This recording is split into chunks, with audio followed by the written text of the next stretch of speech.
दार्जिलिंग कैसे लगा आपको?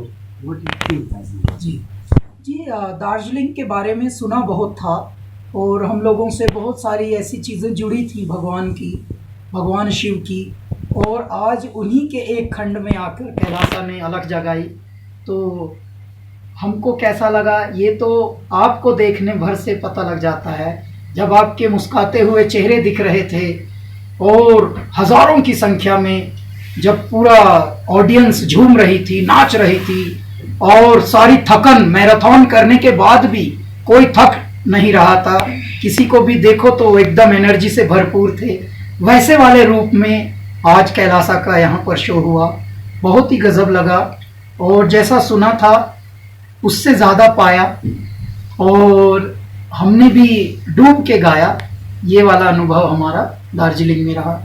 और दार्जिलिंग की एक और अच्छी बात मुझे बतानी है कि हम बहुत पहाड़ों में टूरिज़्म वाली जगहों में जाते हैं भारत के, तो दार्जिलिंग बहुत जगहों से बहुत सुंदर है।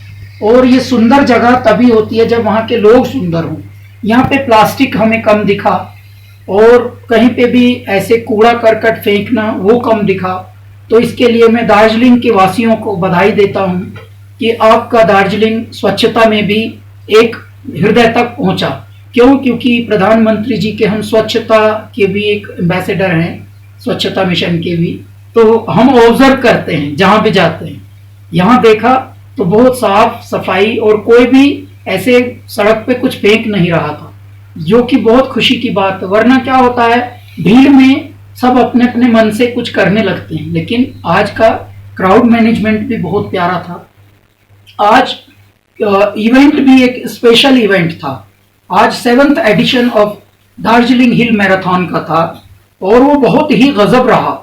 वो मैराथन रनर्स के बाद जब रनर्स ने अपने टारगेट पूरे कर लिए और उसके बाद म्यूजिक, तो सामान्यतः लोग थक जाते हैं लेकिन कोई थका नहीं था, बल्कि सब एनर्जी से इतने भरपूर थे कि सब नाचे। बाद में हमने तो जितने रनर्स थे उनको भी खूब झूमते हुए देखा तो खुशी मिली और बहुत ही गजब एक्सपीरियंस रहा। मौसम भी आज तो और भी गजब रहा। ऐसे तो कहने को ठंड थी, कल भी थोड़ा थोड़ा बादल और सूरज आइस पाइस खेल रहे थे, लेकिन आज तो सूर्य देव ऐसे जगे कि चलो हमारा बालक आ रहा है यहाँ स्टेज पर, चलो ऐसे उन्होंने तैनात कर दिया अपनी पूरी टीम। और ऐसे लाइट पड़ रही थी ना, आहा, यानी पहाड़ों की सर्दी और पहाड़ों की धूप, इन दोनों में होता है शिव रूप। कोई डिफरेंस आपकी दुनिया में हर जगह हर कोने में गए हैं परफॉर्मेंस करने के लिए, आज दार्जिलिंग में आए, कुछ डिफरेंस वहाँ का यहाँ का? दार्जिलिंग में पूरी दुनिया से निराला ये हमें अनुभव रहा। दार्जिलिंग में लोग जो सामान्य जन हैं, चाहे वो धनवान हो, चाहे वो पैसा वाला हो, चाहे वो निर्धन हो, चाहे वो सामान्य मनुष्य हो, सब हंसते हुए वेलकमिंग एक्सप्रेशन से, इमोशन से मिल रहे हैं। ये एक यूनिक एलिमेंट है। वरना कहीं कहीं अमीरों के पास जाओ तो अमीर अफरा हुआ सा रहता है, उनके मुंह बीन से बने होते हैं। हमारा दार्जिलिंग में हमने देखा कोई चाहे कितनी भी पैसे का मालिक हो, कितने होटलों का मालिक हो, जो भी मिल रहा है काइंडनेस से मिल रहा है, हम्बल होके मिल रहा है। एक तो ये यूनिक फीचर हमने यहाँ पे देखा है। दूसरे, यहाँ के लोग अपने हेल्थ पे शायद बहुत ध्यान देते हैं। किसी की भी मैंने तोंद नहीं देखी सुबह से जब भी मैं ऑब्जर्व कर रहा था, क्योंकि हम एक ऐसी जगह के हैं जहाँ तोंद प्रचुर मात्रा में पाई जाती है। मैं दिल्ली का हूँ और रहते हैं मुंबई में, तो उन इलाकों में थोड़ी थोड़ी तोंद पाई जाती हैं, लेकिन यहाँ पर ढूंढने से नहीं मिली। और जितने भी हम लोगों ने जब बाद में अवार्ड्स भी दिए हैं, थोड़े ऑनर मिला हमें थोड़े धावकों को, तो उनको भी देखा तो वो तो और भी पतले थे तो बहुत प्यारा लगा। आप सब अपनी स्वास्थ्य पर ध्यान देते हैं, ये हमें खुशी की बात लगी। यही रखिए, क्योंकि भारत स्वस्थ भारत था पहले, भारत स्वस्थ देश था, भारत में कोई बीमार नहीं होता था। अब अचानक क्योंकि इतनी तरक्की करने की घुड़दौड़ में लगे हैं सब, तो बीमार भी हो रहे हैं।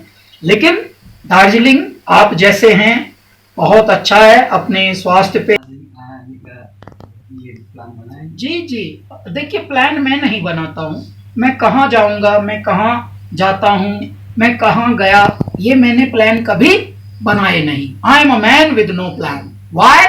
बिकॉज जब जब मैंने प्लान बनाया तो असली प्लानिंग कमीशन जो परमात्मा की है, मेरे भोलेनाथ की, वहां से हंसी उठती, ठहाके लगते हैं कि ओ हमारा बालक तगड़ा बन गया भाई, अभी प्लान बना रहा है। क्यों? क्योंकि मैं सांस लेने का भी प्लानर नहीं हूँ, सांस लेने का भी मुझे अधिकार दिया नहीं है, वो भी कोई और ले रहा है, बस मैं देख रहा हूँ। तो मैं कौन हूँ प्लान बनाने वाला? हाँ, मेरे हृदय में ये एक बहुत अनुभूति रहेगी कि यार फिर से कभी परमात्मा ऐसी अलख जगवाएं कि दार्जिलिंग फिर से आना हो, तो ये हो जाए। एक अंतिम क्वेश्चन, इंडस्ट्री में, बॉलीवुड इंडस्ट्री में आपको बोला जाता है कि आप डायरेक्ट टच गॉड से, शिव से, इसके बारे में क्या कहना है?